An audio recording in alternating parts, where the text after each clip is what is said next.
Welcome to शुक्लाइटी point. आप सभी का स्वागत है आपके अपने यूट्यूब चैनल शुक्लाइटी पॉइंट में। मैं शिवम शुक्ला आप सभी दोस्तों का हार्दिक स्वागत करता हूं। दोस्तों, आज के वीडियो में हम बात करेंगे बीए द्वितीय वर्ष राजनीति शास्त्र पेपर 1 का 5वां लेक्चर। और इससे पहले 4 लेक्चर अपलोड हो चुके हैं। उसकी डिस्क्रिप्शन बॉक्स में मैं लिंक दे दूंगा प्लेलिस्ट की, उसको देख लीजिएगा आप लोग। साथ ही साथ आप हमारे जो है टेलीग्राम चैनल से जुड़ जाइएगा, मैं डिस्क्रिप्शन बॉक्स में लिंक दे दूंगा। वहाँ पे मैं पीडीएफ भी इसकी सेंड कर दूंगा। जब पूरा लेक्चर से हमारा 5 लेक्चर कंप्लीट हो गया, पाँचों की वीडियोस एक ही में मिला करके मैं जो है पीडीएफ बनाऊंगा और सेंड कर दूंगा। ओके, तो आप उस चैनल से जुड़ जाइए। आज की वीडियो में हम बात किसके बारे में करेंगे, तो हीगल की द्वंद्वात्मक पद्धति, लास्की का बहुलवाद, रूसों की सामान्य इच्छा सिद्धांत, प्लेटो का राज्य संबंधी विचार यानी प्लेटो का जो आदर्श राज था वो किस प्रकार से था, यानी आदर्श राज की कल्पना कैसे करी इन्होंने प्लेटो ने। उसके बाद में राज्य के कार्य संबंधी ग्रीन के विचार कैसे थे, इनको चर्चा करेंगे। उसके बाद में कार्ल मार्क्स का अतिरिक्त मूल्य सिद्धांत क्या है, इसको हम देखेंगे। तो कुल मिलाकर के लगभग आज की वीडियो में हम बात करेंगे, लगभग 6 प्रश्नों पर चर्चा करेंगे और 6 महत्वपूर्ण प्रश्न होंगे। अब यहाँ से आपके लघुत्तरीय प्रश्नों को भी आप डील कर लेंगे और अति लघुत्तरीय प्रश्नों को भी डील कर लेंगे। ठीक, दीर्घ प्रश्नों की श्रेणियां मैं लाता रहूंगा आपके सामने इसके बाद में। अब ये यहीं पर आपका पूरा का पूरा जो है समाप्त हो जाएगा।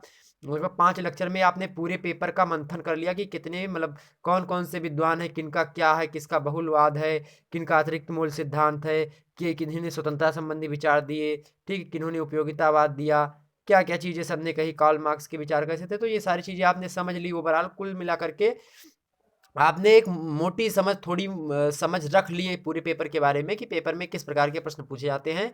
मॉडल पेपर अपलोडेड है, उसको भी देख लीजिएगा। प्लेलिस्ट में लिंक प्लेलिस्ट में ही मिल जाएगा वो वीडियोस, उसको देख लीजिएगा। ठीक, तो चारों लेक्चर इसके पहले देख लीजिए, उसके बाद में ये वीडियो और ज़्यादा समझ में आपके आने वाली है। चलिए शुरू करते हैं आज का वीडियो बिना कुछ समय गवाए हुए। तो वीडियो मित्रों लास्ट तक देखिएगा, तभी आपको विस्तार समझ में आएगा। मैं एक एक बातों को मतलब एक एक बातों को फोड़ फोड़ करके बताता हूँ, समझाता हूँ। ठीक, तो आप लोग भी क्या करेंगे, लास्ट तक जुड़े रहेंगे हमारे साथ। ऐसा नहीं कि वीडियो अपलोड कर लिया, लोड करने के बाद में आप देख नहीं पाएंगे। उसके बाद में फिर क्या होगा, धीरे धीरे एक दिन बाद आएगा तो आपका जो है क्या होगा, फ़ोन में ज़्यादा डाटा नहीं इकट्ठा हो पाएगा तो आप डिलीट कर देंगे उसको। तो इस प्रकार से आप जैसे वीडियो में अपलोड करो तुरंत देख लेंगे, उसके लिए ज़्यादा बेटर रहेगा, क्योंकि तुरंत का तुरंत देख लेंगे। इसी प्रकार से वीडियोज़ आपको मिलती रहेंगी। चलिए फिर चलते हैं, हम आज के वीडियो लेक्चर की शुरुआत करते हैं। देखिए, पहला प्रश्न आपके सामने यहाँ पर हाजिर है। इससे पहले 22 प्रश्नों पर हमने चर्चा कर ली है 4 वीडियो के माध्यम से। अब बात करते हैं आज के वीडियो में 23वें प्रश्न की। 23वां प्रश्न आपके सामने है, हीगल के द्वंद्वात्मक पद्धति की विवेचना करिए। हीगल का द्वंद्वात्मक पद्धति क्या थी, आइए देख लेते हैं।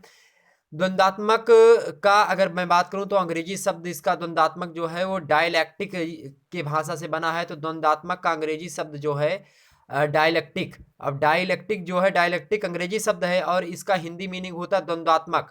तो डायलैक्टिक जो शब्द है वो यूनानी भाषा के डायलेगी शब्द से बना। किस शब्द से बना है, डायलेगी शब्द से बना है। कौन, डायलैक्टिक शब्द। और डायलेगी का अर्थ क्या होता है, डायलेगी का अर्थ होता है वाद विवाद करना। क्या अर्थ होता है, वाद विवाद करना। ठीक, हीगल वाद विवाद के स्तर से उठकर वाद प्रतिवाद और संवाद के स्तर तक ले जाता है। हीगल ने वाद विवाद को कहां तक ले गए, तो वाद विवाद यहीं तक इन्होंने नहीं रखा। जैसे वाद विवाद डायलेगी मतलब होता है वाद विवाद, लेकिन हीगल का और थोड़ा आगे बढ़कर चढ़ करके इन्होंने इन सभी मुद्दों पर चर्चा करी। उन्होंने वाद विवाद से के स्तर से ऊंचे उठ करके वाद प्रतिवाद और संवाद के स्तर तक ले गए, क्योंकि उनका कहना है कि मानव सभ्यता का विकास कभी भी एक सीधी रेखा में नहीं होता है। तो इनका मानना क्या है, हीगल महोदय का, कि मानव का विकास या मानव सभ्यता का विकास कभी एक सीधी रेखा में नहीं होता। कभी मतलब ज्यादा विकास हो गया, कभी थोड़ा कम विकास हुआ, कभी ज्यादा कभी कम, इसी प्रकार से चलता रहता है। तो इनका कहने का मतलब यह है एक सीधी रेखा में नहीं होता है, मतलब कि एक जैसे नहीं कि हमेशा विकास हो रहा तो हमेशा उसी ही अनुपात में विकास हो रहा है जिस अनुपात में पहले हो रहा था, ऐसा नहीं है हीगल के अनुसार। ठीक, सभ्यता के इस विकास क्रम को समझाते हुए हीगल कहते हैं कि सबसे पहले प्रत्येक व्यक्ति का मौलिक रूप होता है, यानी जो उसका मूल रूप होता है, फंडामेंटल रूप होता है, स्ट्रक्चर वो होता है जो बाद में रूप ले लेता है। तो पहले वो मौलिक रूप होता है, वही बाद में रूप के रूप में, परिवाद के रूप में परिवर्तित हो जाता है। विकसित होने की प्रकृति के कारण धीरे धीरे यह विकसित होकर अपने में निहित अंतर विरोधी के कारण अपने विपरीत रूप को जन्म दे देता है। तो मतलब जो उसके प्रतिवाद का रूप ग्रहण कर लेता है। क्या होता है, किसी चीज का पहले वस्तु का एक मौलिक रूप परिवर्तित होता बनता है, मौलिक रूप के बाद में वो वाद के रूप में परिवर्तित होता है। फिर जब वाद का रूप बन जाता है ठीक, तब विकसित होने की प्रकृति के कारण धीरे धीरे यह विकसित हो जाता है। अब जब विकसित हो जाता है तो अपने में निहित जो कोई गलत चीजें हैं, गलत अवधारणाएं हैं, उसी पर क्या होगा, अंतर विरोध होगा।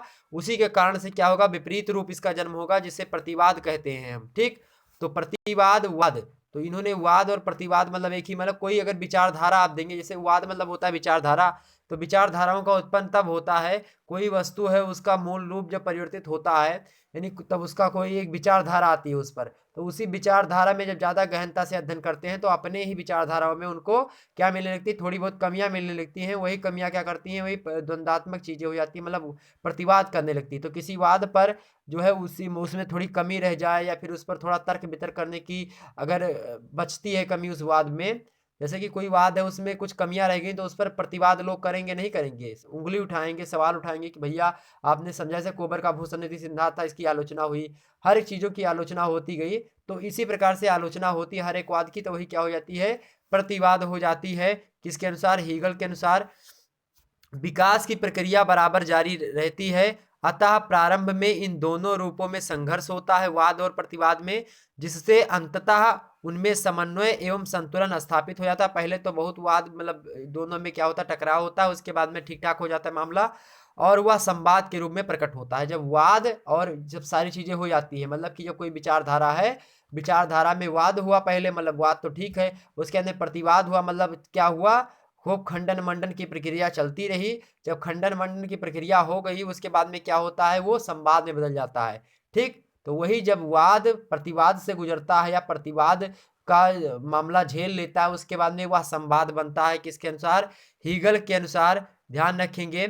ठीक, तो विकास की प्रक्रिया जारी रहती है, अतः प्रारंभ में इन दोनों के रूप में खूब संघर्ष होता है, जिससे अंततः उसमें समन्वय एवं संतुलन स्थापित हो जाता है, और बाद में संवाद का रूप ग्रहण कर लेता है। यह संवाद, वाद और प्रतिवाद दोनों का समन्वित रूप होने के कारण इन दोनों से विकास की उच्च स्थिति का द्योतक होता है। तो वाद और प्रतिवाद, इन दोनों का मिला मिला हुआ रूप क्या होता है, संवाद होता है। इसी के कारण से विकास अगर हो रहा होगा तो वाद से उतना नहीं होगा, ना तो प्रतिवाद से होगा, विकास संवाद से सबसे ज्यादा होता है। ठीक, ध्यान रखेंगे, विकास की यह प्रक्रिया निरंतर चलती रहती है संवाद की।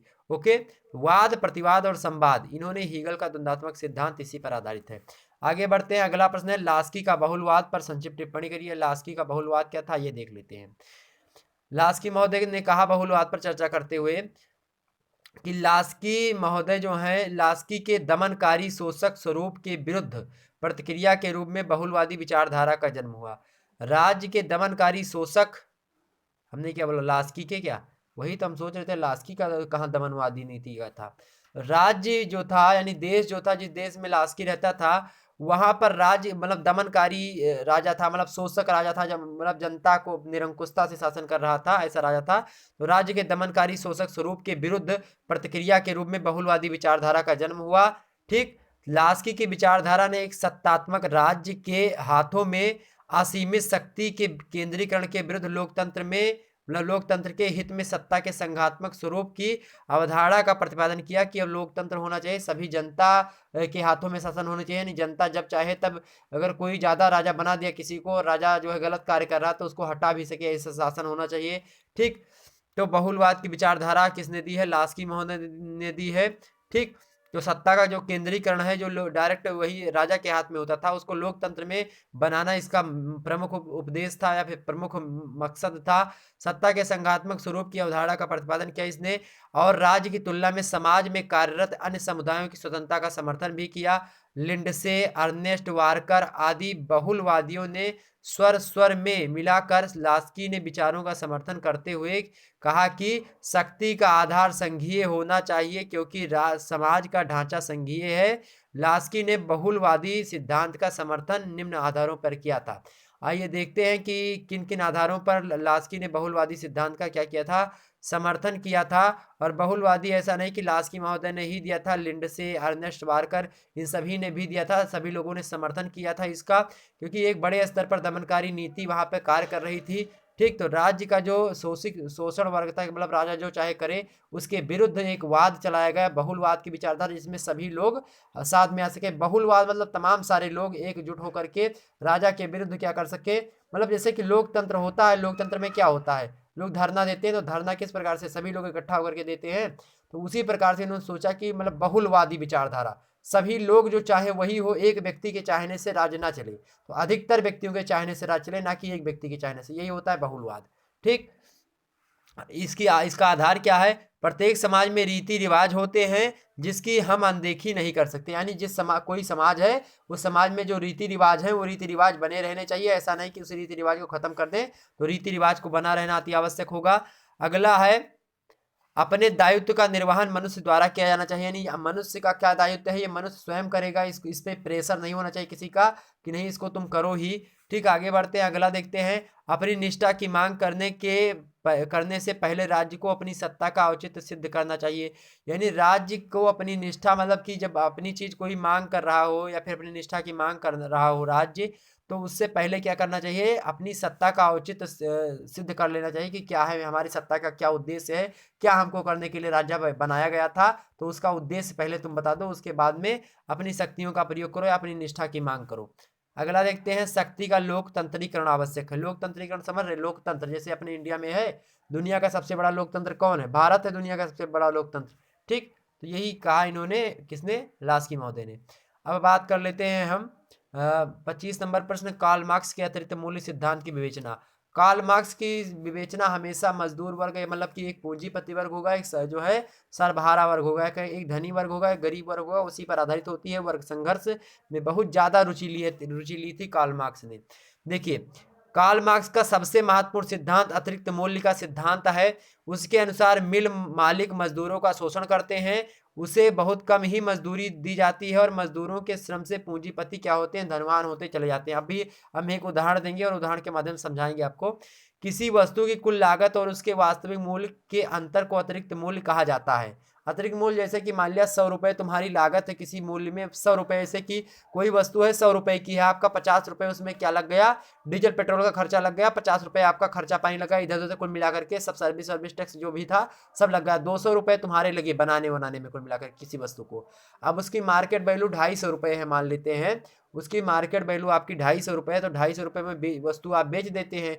बनाई कुल मिलाकर कितने में, 200 में, बेची कितने में, 250 में। ठीक, अब ये जो 50 रुपए बढ़त हो रही है, यही होता है अतिरिक्त मूल्य, मुनाफा जिसको कहते हैं। ठीक, तो इसी पर इन्होंने कहा, उदाहरण के रूप में एक जो है उदाहरण दिया इन्होंने, उदाहरण के रूप में हम समझ सकते हैं जैसे कि एक जोड़ी जूते का निर्माण में क्या होता है, 50 रुपए दिया जाता है।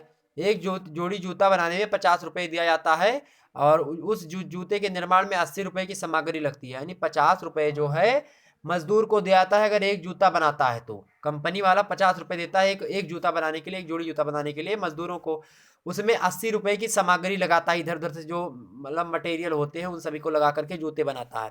तो इस प्रकार एक जोड़ी जूते को बनाने में कुल मिलाकर के 50 + 80 = 30, मतलब 130 रुपए लगते हैं। 130 रुपए में एक जोड़ी जूता बन रहा है, लागत आती है। उसी जूते को बाजार में 180 रुपए में बेचा जाता है।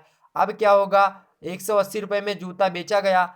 अब इस प्रकार 180 में से 130 घटा दीजिए तो 50 रुपए बचेंगे। 180 क्या है, बेचा गया, और 130 रुपए को मिलाकर लागत मूल्य, तो 180 में से 130 घटाओगे तब क्या मिलेगा, अतिरिक्त मूल्य, यानी 50 रुपए।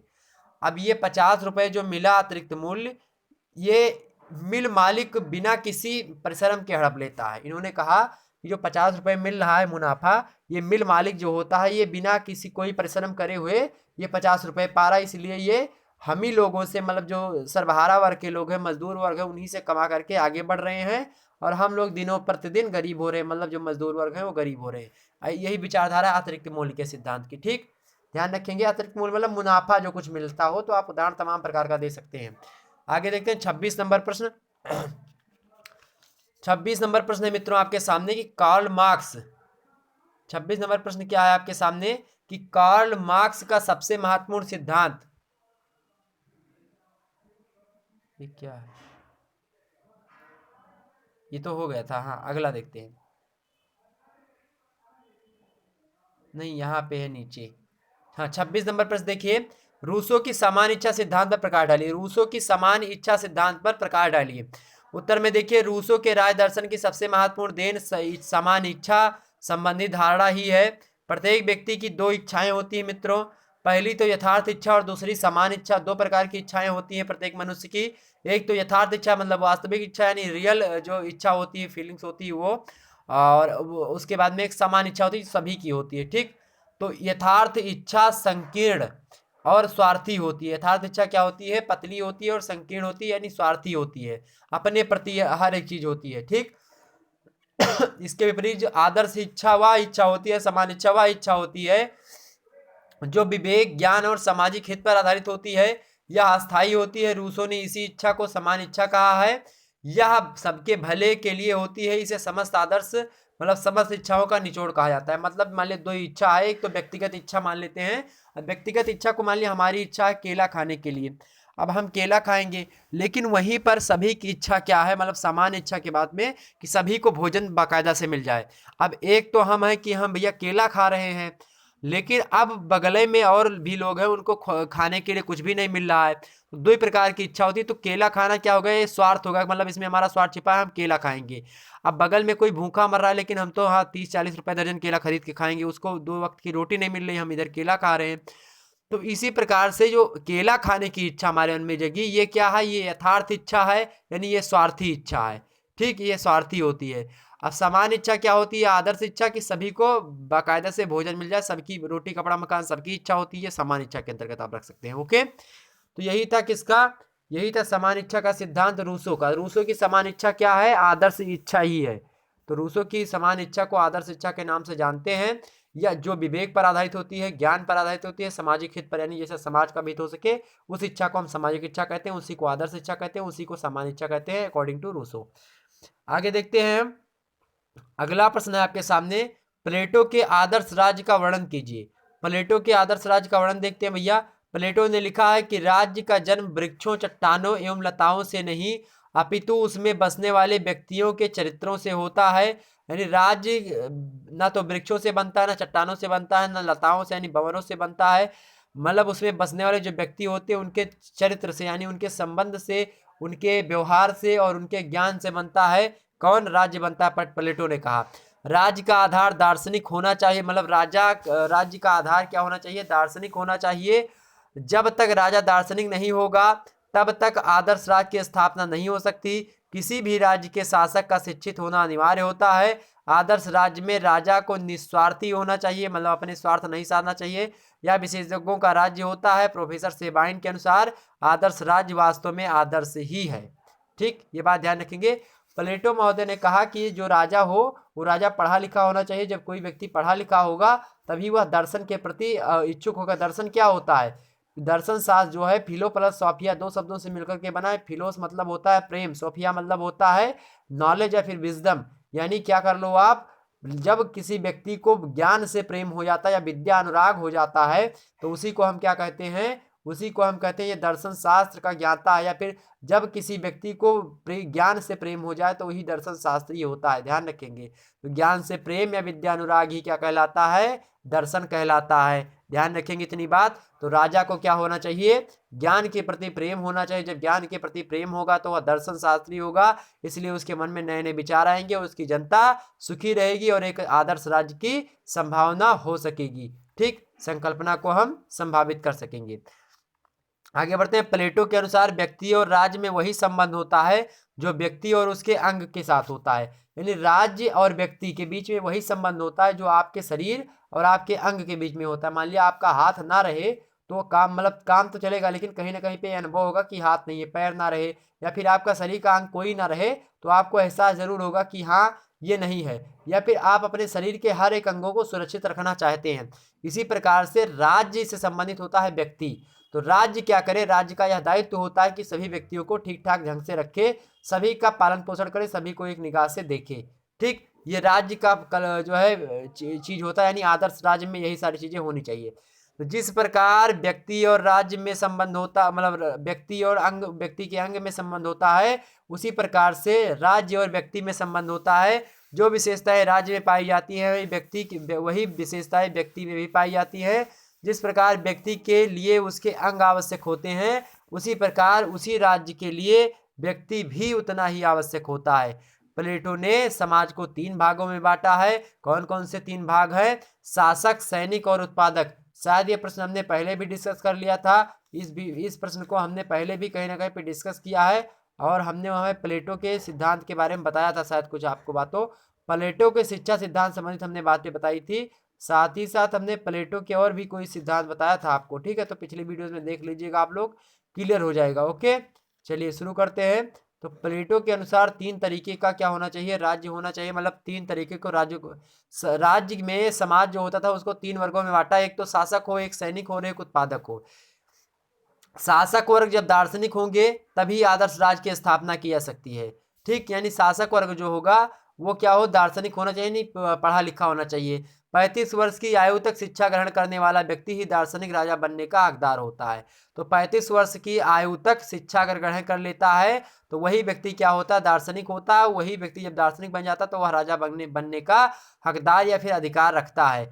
मैक्सी के अनुसार प्लेटो ने ऐसे राज्य का निर्माण किया जिसमें तृष्णा प्रधान वर्ग मानव का पैर, शौर्य प्रधान वर्ग भुजाएं और विवेकपूर्ण वर्ग उसके हृदय और सिर है। के कहा किसने, प्लेटो ने ऐसे राज्य का निर्माण किया है। मैक्सी ने कहा कि प्लेटो ने ऐसे राज्य का निर्माण किया है जिसमें क्या होती है, जो तृष्णा होती है प्रधान वर्ग मानव का पैर होता है। तृष्णा जो होती है प्रधान वर्ग मानव का क्या होती है, पैर होती है। शौर्य प्रधान वर्ग भुजाएं होती है और विवेकपूर्ण वर्ग क्या होता है, हृदय और उसके सिर होते। तृष्णा प्रधान वर्ग मानव का पैर होता है। शौर्य प्रधान वर्ग मानव की भुजाएं होती हैं। विवेकपूर्ण वर्ग उसके सिर और उसके हृदय होते हैं, ठीक। ध्यान रखेंगे इतनी बात। और जो सैनिक वर्ग होता था वो क्या करता था, सैनिक वर्ग रक्षा करता था, और जो उत्पादक वर्ग होता था वो उत्पादन करता था, ठीक। आगे बढ़ते हैं, अगला प्रश्न है 28 नंबर। 28 नंबर प्रश्न देखिए मित्रों, राज्य के कार्य संबंधी ग्रीन के विचार को बताइए। राज्य के संबंधी मतलब राज्य के कार्य के संबंधित ग्रीन ने विचार दिया था, उसको आपको बताना है। आइए देख लेते हैं क्या विचार दिया था। ग्रीन राज्य के कार्य क्षेत्र को सीमित करना चाहता है। सभी कार्य व्यक्ति द्वारा किए जाएं, वही कार्य राज्य करे जिसको नागरिक अच्छे प्रकार से नहीं कर सकते।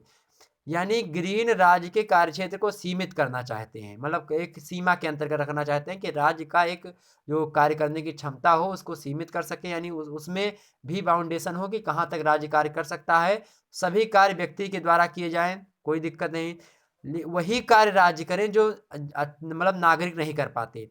यानी वही कार्य राज्य करे जिसको नागरिक अच्छे प्रकार से नहीं कर सकते। सदजीवन के मार्ग में जो बाधाएं आती हैं उन्हीं बाधाओं को दूर किया जाए राज्य के द्वारा। सदजीवन के मार्ग में 3 प्रकार की बाधाएं आती है, इन्होंने बताया। अज्ञानता एक बाधा आती है, एक मद्यपान आता है और एक निर्धनता आती है। तो 3 प्रकार की ये क्या है, बाधाएं हैं, समाज को आगे बढ़ने से रोकती हैं ये। इन्हीं का क्या निवारण कर दे, कौन, राज्य।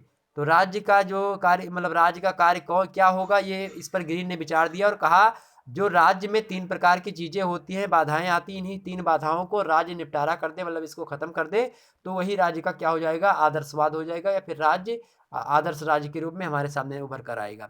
अज्ञानता, मद्यपान और निर्धनता। अज्ञानता क्या होती है, यानी जो व्यक्ति किसी चीज के बारे में अनजान है, नहीं जानते, उनको उनके बारे में बताना। मद्यपान मतलब होता है बीड़ी, गुटखा, तंबाकू, सुरती, ठीक है, दारू वगैरह पीना, ये सब क्या हो गया, मद्यपान हो गया। मतलब नशाखोरी करना, ये सब मद्यपान होता है। निर्धनता क्या होती है, गरीबी। गरीबी को हम क्या कहते हैं, निर्धनता कहते हैं। इसके बहुत सारे कारण होते हैं। ये सेकंड ईयर में आपने जब समाजशास्त्र पढ़ा होगा तो उसका पहला चैप्टर हमने पढ़ाया, उसमें देख लीजिएगा निर्धनता, ठीक। शिक्षा की व्यवस्था करके अज्ञानता दूर किया जा सकता है, लेकिन यह कार्य केवल राज्य ही कर सकता है, क्योंकि राज्य के पास उतनी शक्तियां होती हैं, उतने पावर होते हैं कि वह शिक्षा के क्षेत्र विकसित कर सके और सभी लोगों को शिक्षित कर सके। ध्यान रखेंगे इतनी बात। तो ये थे कुल मिलाकर के, आपने समझा किसके बारे में, राजनीति शास्त्र के 5वें लेक्चर के बारे में। इतनी हीगल का द्वंद्वात्मक पद्धति समझी, लास्की का बहुलवाद समझा, प्लेटो का आदर्श राज समझा, ग्रीन के विचार संबंध समझा जो कि राज्य का कार्य से संबंधित था, कार्ल मार्क्स का तृतीयमूल सिद्धांत समझा, रूसो की सामान्य इच्छा सिद्धांत समझा। तो इस प्रकार से आपने लगभग 3 6 प्रश्नों को समझ लिया। ओके, तो फिर मिलते हैं हम अगली वीडियो में, तब तक के लिए जय हिंद, जय भारत।